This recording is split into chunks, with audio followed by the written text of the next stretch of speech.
Alright guys, so ini dia update yang terbaru daripada Redmi Note 15 Pro Plus. So kenapa Redmi panggil phone ini sebagai Titan phone? Sebab durability dah memang tahan lama. Untuk sebuah phone mid-range, apa yang Redmi bagi untuk handphone ini memang sangat gila guys. Phone ini ada 4 IP rating, which is pretty crazy untuk kategori mid-range.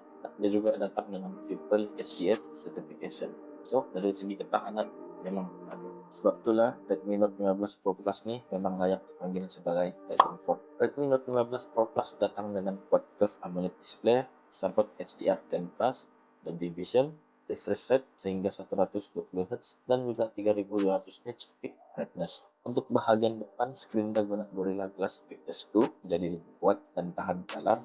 Meanwhile, dekat belakang Redmi gunakan OLED Black buatkan phone lebih stylish dan premium di belakang.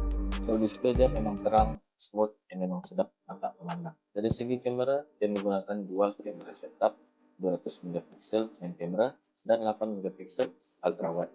Untuk phone mid-range, quality kamera dia memang quite nice.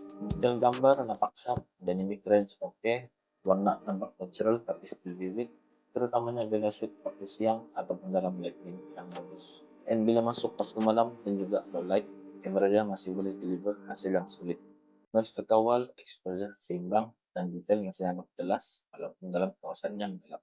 Untuk chipset, Redmi Note 15 Pro Plus datang dengan Snapdragon 7S Gen 4. Dia dapat bagi performance yang cukup fast, cukup smooth, lagi-lagi kalau mau main light gaming to mid gaming. Untuk battery dia guys memang memuaskan sebab dipakai 6500 mAh baterai.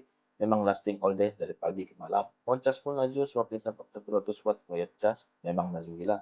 Dan bukan itu saja, dia juga support reverse wired charge. So kalau kamu guna phone ini sebagai second phone, boleh juga lah kamu gunakan sebagai power bank untuk kamu punya handphone. So kalau kamu cari phone mid-range dengan harga yang cukup murah, tahan lasak, power, dan premium, Redmi Note 15 Pro Plus nih memang salah satu pilihan yang solid untuk 2024.